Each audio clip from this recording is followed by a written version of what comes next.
Halo kawan aksi, kawan anti korupsi. Di episode kali ini kita akan membahas suatu tema terkait pelayanan publik inklusif, akses untuk semua tanpa rasa beda. Nah, kenapa itu penting? Karena pelayanan publik yang baik bukan hanya soal cepat dan efisien, tapi juga soal aksesibilitas dan adil untuk semua, termasuk bagi teman-teman penyandang disabilitas. Nah, KPK sebagai lembaga publik punya juga komitmen kuat dalam mewujudkan layanan yang inklusif. Salah satunya lewat penyediaan fasilitas seperti jalur landai, toilet khusus, kursi roda, sampai kanal informasi baik lisan maupun tertulis. Nah, tapi apakah itu sudah cukup? Sudahkah itu menjawab kebutuhan di lapangan?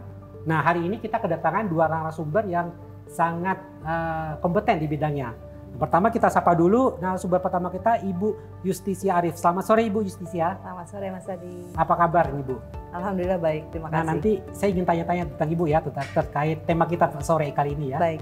Narasumber kita kedua adalah Mas Sabran Ahmidi. Selamat sore Mas Sabran. Mas Sabran merupakan penyuluh hukum ahli pertama di Kementerian Hukum Republik Indonesia. Mas Sabran juga penyuluh anti korupsi. Gitu. Nanti kita elaborasi juga kepada Mas Sabran. Kita akan gali bareng-bareng Ibu terkait tantangan harapan apa yang terkait dengan pelayanan publik yang pro tentang ini ya, terkait pelayanan publik ini. Baik Bu, sebelum kita masuk ke diskusi, boleh dong Ibu Justisia cerita dikit gitu ya terkait ya perkenalan diri ya kepada kawan aksi dan kegiatan aktivitas selama ini terkait tadi Bu, pelayanan publik yang inklusif untuk semua. Nama saya Justisia Arif, ya. Kebetulan memang saya adalah pendiri dari advokasi inklusi disabilitas, di mana sebenarnya ini wujud dari kepedulian untuk bisa menciptakan lingkungan yang ramah disabilitas di semua bidang.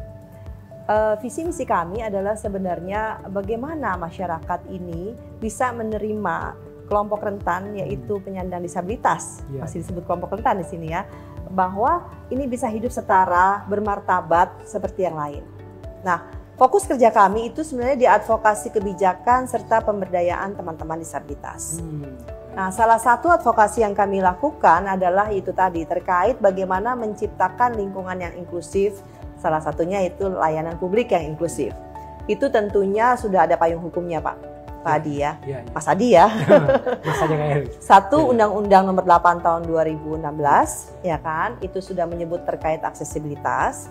Dan juga kita sekarang sudah punya PP nomor 42 tahun 2020 tentang layanan publik yang akses. Jadi semuanya itu sudah punya payung hukumnya. Nah, apa sih sebenarnya layanan publik yang inklusif itu? Nah, pertama mungkin kita harus paham dulu inklusi itu apa. Karena tidak semua orang paham arti dari inklusi. Bahkan ada yang beranggapan bahwa inklusi itu adalah sebutan untuk sebuah kelompok. Padahal inklusi adalah kondisi atau keadaan di mana kita bisa menerima semua keberagaman yang ada. Nah, itu nanti kita akan gali lebih lanjut. Nah, selanjutnya kita boleh ke narasumber kita kedua ya, Mas Sabran ya. Kita panggil Mas Sabran aja ya. Mungkin bisa cerita latar belakang sampai aktivitas yang dijalani sehingga terlibat dalam isu-isu disabilitas maupun advokasi terkait pelayanan publik itu sendiri. Silakan Mas Sabran. Baik. Nah, saya sebelumnya identitas saya adalah berasal dari Kementerian Hukum. Ya, sebagai staf di Kementerian Hukum diawali mulai pertama itu di Badan Pembinaan Hukum Nasional. Lalu awal tahun 2025 ini saya dipindahkan oleh Bapak Menteri ke Sekretariat Jenderal sebagai staf di Biro Hukum dan Komunikasi Publik. Yang sepanjang proses karir itu saya sebagai difabel diberikan peluang yang cukup, yang baik, fasilitas yang baik untuk melaksanakan pekerjaan-pekerjaan. Lalu sebelum menjadi PNS saya juga sebagai penggiat di Persatuan Penyandang Disabilitas. Itu udah aktif sejak lama gitu ya. Nah baik, kalau gitu kawan aksi, kawan anti korupsi, kita mulai masuk nih. Menarik banget tadi ya, sudah disampaikan Ibu Yus juga Mas Sabran. Nah sekarang kita perlu tahu di kualitas layanan publik yang baik bukan cuma soal cepat dan efisien kan, gitu ya Bu ya. Tapi juga soal setara dan dapat diakses oleh semua orang gitu. Sesuai juga tadi sampaikan undang-undang oleh Ibu. Nah pertanyaan saya nih Bu, boleh Kak ke Ibu Justisia dulu ya terkait pengalaman apa sih makna inklusif itu dalam pelayanan publik yang sesungguhnya. Silakan di. Makna inklusif adalah sebuah kondisi di mana semua masyarakat itu bisa merasakan layanan yang setara, ya, dan non diskriminasi. Itu asasnya, non diskriminasi.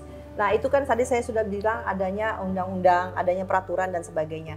Tetapi kalau kita mau merangkul semua elemen masyarakat, semua masyarakat untuk hidup setara, kita nggak usah repot-repot berpikir harus untuk si A begini, si A begini. Karena apa? Universal design itu akan berlaku untuk semua. Jadi tidak berpikir hanya untuk penyandang disabilitas, tapi akan berguna untuk semua.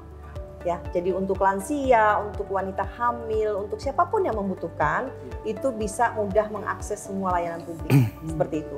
Kadang-kadang orang yang non disabilitas itu belum terpikir pada saat belum menemui kendala. Tapi begitu sudah dia menemukan kendala, misalnya dia kakinya misalnya sedang sakit atau apa, dia butuh aksesibilitas. Nah, tapi orang sekarang ini masih berpikir, ini hanya untuk penyandang disabilitas. Enggak. Sebenarnya layanan publik yang akses atau infrastruktur yang akses, ya, itu untuk semua. Sehingga itu disebut dengan sebuah kondisi yang universal. Nah, kalau Mas Sabran nih sebagai penyuluh dan sekaligus aktivis anti korupsi juga dari komunitas disabel netra, ya. Bagaimana pandangan Mas soal akses dan partisipasi kelompok disabilitas dalam layanan publik kita saat hari ini, hari-hari belakangan ini? Secara regulatif, secara aturan itu sudah banyak pengaturan-pengaturan terkait akses itu sendiri. Cuman bagaimana kita penerapannya, bagaimana wilayah-wilayah publik itu dapat menerapkan atau pemberi kebijakan dapat menerapkannya, itu menjadi masih kendala pada anggaran, itu. Ya, masih berkutat pada kendala-kendala itu saja. Cuman dalam proses percepatannya kita masih dalam proses percepatan yang sama. Mulai dari pemerintahan lalu sampai sekarang kita masih dalam proses untuk terus meningkatkan. Terus mendorong lah, ya, gitu ya, terus mendorong. Supaya ada perubahan-perubahan terus ke depan. Nah, kembali ke Ibu Yus, kalau boleh, sebagai aktivis sekaligus pengguna layanan publik gitu ya, hambatan paling nyata yang Ibu rasakan saat mengakses layanan publik di Indonesia di sini. Iya. Saya kan penyandang disabilitas daksa ya, tapi saya mencoba untuk mengambil perspektif dari semua ragam disabilitas. Ya, kendala-kendala yang dirasakan karena dalam komunitas atau dalam lembaga saya ini ada berbagai disabilitas, sehingga saya banyak juga mendapatkan masukan dari mereka. Nah, kendala yang masih ada itu tadi, implementasi dari segala peraturan atau regulasi yang ada terkait aksesibilitas itu sebenarnya masih berjalan sangat ya kalau boleh dibilang memang sudah ada, tetapi tidak semua paham bagaimana pelibatan teman-teman disabilitas di dalam membuat implementasi itu. Misalnya harus ada guiding block untuk teman netra, ya kan? Tetapi teman netra tidak diajak untuk bisa membuat itu. Pengarahnya kemana? Sejauh apa mereka memerlukan guiding block itu? Atau misalnya bikin ramp atau jalur landai.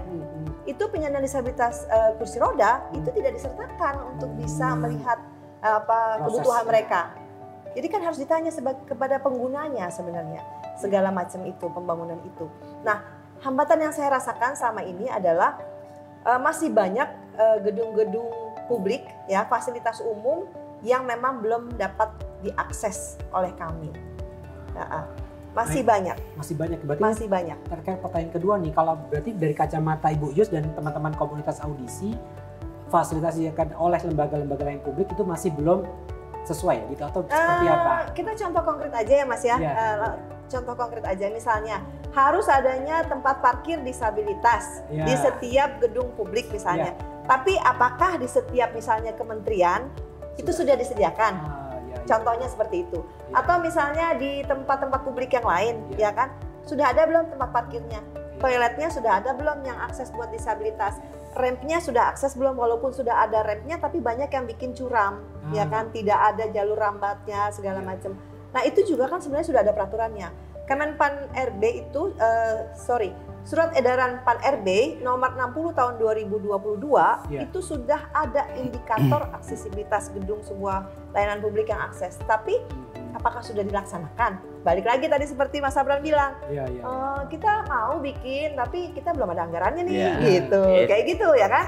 Nah itu sebenarnya pada saat perencanaan itu sudah melibatkan kelompok yang memang akan menggunakan fasilitas itu, yaitu misalnya penyandang disabilitas.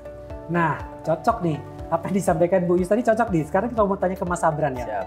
Jadi kalau selama ini menurut Mas Sabran gimana melihat komitmen pemerintah, instansi pemerintah termasuk KPK nih, termasuk KPK ya, dalam mewujudkan pelayanan publik yang inklusif itu sendiri?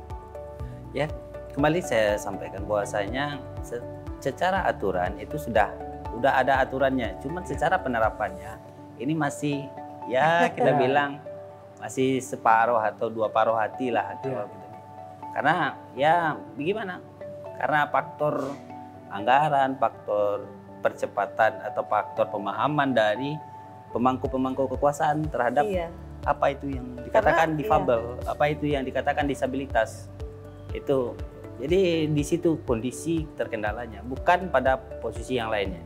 Mungkin boleh saya tambahin ya, bahwa orang kadang berpikir bahwa di kita nggak ada disabilitas, nggak ada penyandang disabilitas. Jadi nggak perlu dulu lah, nanti aja kita bikin kalau ada yang disabilitas. Orang lupa bahwa setiap individu itu berpotensi menjadi disabilitas. Nah itu padahal adalah sebuah kondisi yang memang udah wajib ada gitu loh, aksesibilitas itu. Karena siapapun bisa menjadi disabilitas kok. Ya kan? Entah itu karena sakit atau apapun itu bisa menjadi disabilitas dalam arti dia mendapatkan hambatan. Sehingga kalau orang berpikir bahwa disabilitas nggak ada di kita nih, di kantor kita nggak perlulah gitu kan. Nggak perlulah kita bikin toilet disabilitas, nggak perlulah kita bikin ramp untuk memudahkan akses kursi roda. Besoknya dia misalnya kakinya patah misalnya. Kerepotan dia ke kantor karena nggak ada rem. Jadi disabilitas itu bisa terjadi pada siapa saja, kapan saja. Sehingga universal design di dalam infrastruktur yang akses itu diperlukan. Terkait layanan, kita bicara soal bagaimana stigma itu bisa dihilangkan. Ya kan, stigma dari orang non disabilitas, tidak mengasihani penyandang disabilitas yang berpikir bahwa penyandang disabilitas itu harus selalu dibantu, ya kan, dan sebagainya. Nah itu yang kadang-kadang menjadi kendala juga buat kami gitu loh. Dalam arti kita sebagai manusia yang memiliki harkat dan martabat, kita juga ingin dihormati hak kami untuk bisa mandiri. Tapi orang masih bilang, ya udah Bu, nanti kalau misalnya nggak ada remnya kita bantu aja gitu kan. Loh, kapan saya menjadi manusia yang bisa memiliki martabat gitu ya kalau saya kemana-mana harus dibantu, ngapa-ngapain harus dibantu. Karena seperti itu. Terima kasih sekali Bu Yus, Mas Sabran, terima kasih. Penting nih kita mendengar langsung dari pengguna layanan gitu ya terkait layanan publik yang belum maksimal dalam penggunaannya. Nah selanjutnya nih Bu, kita perlu penting juga nih bagian yang sangat inspiratif terkait teman-teman penyandang disabilitas. Tidak hanya sebagai penerima layanan gitu ya, tapi juga aktif menyuarakan perubahan, bahkan menjadi bagian dari gerakan anti korupsi nih juga. Layanan, karena kan biasanya kalau layanan nggak bagus, jangan-jangan ada bisa jadi seperti itu kan, jangan-jangan ada korupsinya nih. Misalnya harusnya punya anggaran buat, nggak dipakai anggarannya buat membangun fasilitas yang tadi Ibu Yus sebutkan.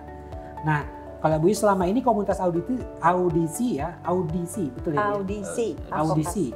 Jadi selama komunitas ini, selama ini dikenal aktif mendorong kebijakan yang lebih ramah disabilitas, betul tadi Bu Yus sampaikan panjang lebar. Nah, bisa diceritakan nggak seperti apa bentuk advokasi yang dilakukan lebih konkret gitu, biar yang menyaksikan acara ini bisa ada gambaran, siapa tahu ikut mendukung berpartisipasi. Ya, terima kasih pertanyaannya. Memang kerja kami seperti tadi saya bilang ini lebih fokus pada advokasi kebijakan. Nah, jadi ada beberapa capaiannya yang telah kami lakukan ya terkait advokasi untuk layanan yang ramah disabilitas atau kebijakan. Misalnya kami sudah berhasil untuk mendorong adanya peraturan daerah penyandang disabilitas, ya kan, di kabupaten kota dan di tingkat provinsi. Ya, lalu kami juga sudah bekerja sama dengan sejumlah kementerian untuk mendorong misalnya aksesibilitas di bidang ketenagakerjaan atau inklusivitas ketenagakerjaan, pendidikan maupun di bidang hukum seperti itu. Tapi selebih yang lain adalah misalnya kami juga melakukan pelatihan Pak. Jadi kayak misalnya di teman-teman aksi mungkin sudah melihat bahwa kantor KPK ini sudah akses ya, saya lihat sendiri gitu ya, bahwa tadi saya datang sudah ada tempat parkir ya kan, terus jalurnya sudah landai dan sebagainya gitu. Tetapi apakah seluruh pegawai di KPK ini sudah paham terkait ragam disabilitas, ya kan? Terkait bagaimana berinteraksi dengan ragam disabilitas. Nah ini kami juga melakukan kalau di beberapa tempat ini salah satu capaian yang kami lakukan sebagai advokasi inklusi disabilitas, bagaimana agar mereka paham terkait layanan terhadap teman-teman disabilitas. Jadi dan itu tidak hanya berlaku untuk yang mohon maaf ya, misalnya para pejabat atau apa ya di tingkat sebuah instansi, tapi juga sampai ke front line-nya, bapak-bapak satpam ya kan, bapak yang di tempat parkir dan sebagainya, karena justru mereka yang menerima tamu-tamu kan langsung. Bagaimana mereka bisa tahu berinteraksi, bagaimana bisa menerima dengan baik, melayani dengan baik kalau tidak mengerti cara berinteraksi dengan ragam disabilitas. Nah kalau gitu berarti lanjutannya nih, tantangan terbesarnya apa sih Bu dalam memperjuangkan layanan publik yang inklusif ini? Tantangan terbesarnya itu tadi, belum semua paham terkait apa sih arti inklusif, apa sih arti keberagaman, itu belum semuanya paham terkait itu.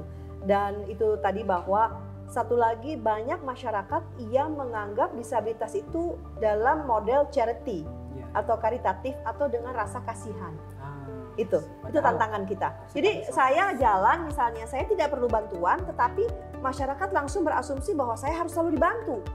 Nah itu tantangan kita, bahwa pandangan-pandangan yang kasihan gitu ya, selalu harus dibantu, itu masih menjadi tantangan buat kami. Seperti itu. Terbesar itu ya. Nah kita ke Mas Sabran nih. Tadi kan sebelum acara kita udah ngobrol-ngobrol sedikit Mas Sabran ya. Ternyata Mas Sabran juga anggota penyuluh anti korupsi ya, Paksi gitu ya. Nah pertanyaannya, boleh nggak cerita sedikit pengalaman Mas Sabran waktu mendaftar jadi Paksi gitu sebagai penyandang, salah satu penyandang disabilitas? Di waktu pendaftaran ya kita mendaftar melalui online LSP KPK, pendaftaran semuanya secara online, disiapkan berkas secara online. Lalu setelah persiapan itu clear, siapkan apanya, ya langsunglah kami pelaksanaan di BPSDM Hukum, yang lalu namanya BPSDM Hukum dan HAM. Di situ kami pelatihannya, pelatihan Paksi selama 2 minggu kami di sana. Lama juga ya? Iya. Nah kalau gitu prosesnya kalau menurut Mas Sabran cukup ramah disabilitas nggak? Terus bagaimana keberadaan program ini membuka ruang partisipasi yang setara nggak untuk konteks ini? Kembali saya sambung perkataan Ibu Justisia. Ketika masih ada bahasa kasihan, masih tidak bisa kita mandiri ya Bu ya. Ya itu belum inklusif namanya. Belum ramah difabel namanya. Karena masih ada bahasa kasihan, masih ada perlu dibantu atau ingin dibantu, itu berarti kan tempat itu atau ruang itu belum ramah terhadap difabelnya. Terima kasih nih, berarti luar biasa sekali nih ya, kita mendengar informasi yang sangat luar biasa nih. Ini hari membuka mata kita semua gitu ya. Dan sekarang kan kita perlu dengar langsung nih, apa sih harapan kedepannya, termasuk harapan kepada lembaga-lembaga negara termasuk KPK nih dalam mewujudkan layanan publik yang benar-benar inklusif gitu. Nah, Bu Yus boleh nggak menyampaikan satu hal yang kalau bisa misalnya itu bisa segera dibenahi oleh lembaga publik dalam hal aksesibilitas itu. Kira-kira apa? Aksesibilitas, baik. Ya. Aksesibilitas apa nih Pak? Fisik atau apa nih? Yes, pokoknya semuanya ya. Oke. Okay. Prinsip dari aksesibilitas adalah terpenuhinya rasa keamanan, kenyamanan, kemandirian, dan kemudahan.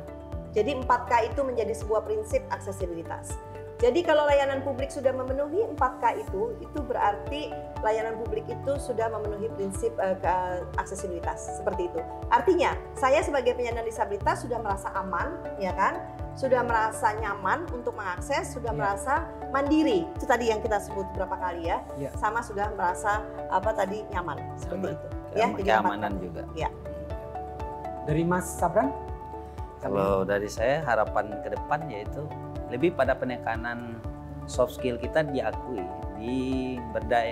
lebih diberdayakan lagi, lebih diperkokoh, diperkuat oleh para pengampu kebijakan. Karena tidak akan mungkin kita bersaing pada hard skill dengan teman-teman yang non difabel. Tapi di soft skill kita bisa dan kita mampu untuk itu bersaing atau berakselerasi maksimal sana gitu. Ya. Nah ini ada satu pertanyaan yang kita akan sampaikan kepada kedua narasumber kita. Bu Yus nih, ada pertanyaannya seperti ini nih Bu, dari Momo. kenapa sih instansi seperti KPK membahas soal tata ruang publik gitu? Menurut Mas Gibran gimana nih? Ini masih bahkan orang masih bertanya seperti itu gitu. Iya ya. Silakan. Karena seluruh masyarakat ya, karena kita sebagai penyandang disabilitas, tadi pertanyaannya gimana? Kenapa masih membahas soal ini? Masih membahas soal tata ruang publik. Gitu. Tata ruang publik, tata ruang publik yang akses bagi semua kelompok. Karena KPK itu ingin mewujudkan sebuah masyarakat yang inklusif, ya kan? Sehingga betul. Ini perlu diketahui oleh publik bahwa orang bisa datang ke KPK, ke kantor KPK, baik melalui layanan pengaduan atau apapun yang sudah inklusif, karena mereka sudah paham bagaimana berinteraksi, bagaimana menerima semua lapisan masyarakat termasuk penyandang disabilitas. Nah kalau misalnya belum inklusif gimana? Susah dong. Misalnya ada teman netra nih, tiba-tiba nih mau lapor nih soal apa, pengaduan atau apa. Dia mau ke gedung KPK-nya kesulitan gimana? Kan perlu juga dibahas ini. Karena kami punya hak yang sama seperti yang lain. Betul. Ada tambahan Mas Sabran? Penting ya kawan aksi, apa yang dijelaskan Bu Yus tadi penting. Silakan Mas Sabran. Kalau saya kekurangan kondisi pelayanan publik di saya ini ya karena di latar belakangnya tingkat korupsi itu masih tinggi. Kita tidak bisa menyalahkan pemerintahan karena pemerintahan itu juga masyarakat. Jadi masyarakat lah yang harus peduli akan berpartisipasi. Berpeduli atas tekanan atau menekan korupsi ini di tengah-tengah masyarakat. Mungkin kalau nggak ada korupsi, mungkin layanan publik jauh lebih bagus lagi gitu lebih ya. Baik. Tapi itu pertanyaan menggelitik banget ya, menggelitik saya sebagai aktivis ya, bahwa orang masih menganggap sorry itu saya nggak penting lah urusan kayak gini gitu ya dibahas gitu loh. Gitu itu menggelitik banget gitu ya karena banyak yang masih beranggapan bahwa isu-isu layanan publik yang inklusif itu nggak usah penting dibahas lah, apalagi untuk KPK kayak gitu. Padahal itu adalah hak setiap warga masyarakat untuk mendapatkan pelayanan publik yang baik dan sudah ada undang-undangnya juga. Dan sudah ada undang-undangnya juga. Itu dia. Nah kita lanjutkan nih, ada pertanyaan kedua dari Karim Abdul. Fasilitas dasar untuk penunjang aksesibilitas masyarakat disabilitas itu apa saja kira-kira? Tadi mungkin sudah sempat disebutkan, tapi mungkin fasilitas dasar. Paling dasar, ya. Fasilitas adalah yang menghilangkan hambatan mereka untuk beraktivitas, ya kan? Untuk lebih jauhnya ada di berbagai peraturan. Tadi saya sudah sebutkan, misalnya contohnya adalah yang disebut aksesibilitas itu jalur landai, misalnya, atau ada lift yang ada braille-nya, ada guiding block. Banyak orang yang nggak tahu ya guiding block itu apa. Yang kuning-kuning itu ya, pemandu tunanetra, ya kan? Terus udah gitu ada informasi jelas untuk penyandang disabilitas tuli gitu ya, tulisan untuk tuli dan suara untuk yang netra. Nah itu fasilitas yang memang aksesibilitas atau universal design. Tapi ada juga yang disebut dengan akomodasi yang layak. Apa sih akomodasi yang layak? Adalah aksesibilitas yang disesuaikan untuk ragam disabilitas. Misalnya juru bahasa isyarat itu kan nggak semua butuh. Yang butuh adalah teman tuli. Nah itu adalah akomodasi yang layak. Nah itu perlu ada seperti itu. Terima kasih Bu Yus. Nah ini kita di akhir-akhir acara nih, closing statement gitu ya buat teman-teman kawan aksi, kawan anti korupsi dari Mas Sabran dulu mungkin. Silakan. Ya saya harapkan kawan-kawan aksi untuk terus bersemangat, terus menggapai harapannya, dan kita berusaha bersama-sama buat bahwasanya difabel ini nyaman di negerinya sendiri, nyaman di tempatnya untuk dapat berakselerasi maksimal. Ya, begitu. Ibu Yus boleh closing statement-nya? Jangan lupa untuk melibatkan kelompok-kelompok yang memang menjadi penerima manfaat. Dalam hal ini kalau kita bicara soal layanan publik adalah kelompok penyandang disabilitas, karena pembangunan yang inklusif adalah menyertakan setiap masyarakat baik dari segi perencanaan, pelaksanaan maupun pengawasan. Jadi jangan lupa libatkan kami. Nah, terima kasih Bu Yus, Pak Sabran, terima kasih. Nah, kawan aksi, kawan anti korupsi, ternyata pelayanan publik yang inklusif itu bukan hanya soal fasilitas, tapi juga tentang partisipasi. Bahwa penyandang disabilitas bukan objek pasif, melainkan pelaku perubahan yang aktif, termasuk dalam gerakan anti korupsi. Terima kasih kepada Ibu Yus dan Mas Sabran kehadirannya sore ini. Semoga nanti pertemuan selanjutnya masih kita bahas yang lebih menarik-menarik. Baik. Nah buat kawan aksi jangan lupa ketemuin di Kepoin KPK selanjutnya. Jangan lupa follow, like, and share, komen di Instagram KPK, TikTok KPK, dan semua channel yang KPK punya. Jangan lupa. Salam anti korupsi, salam sehat.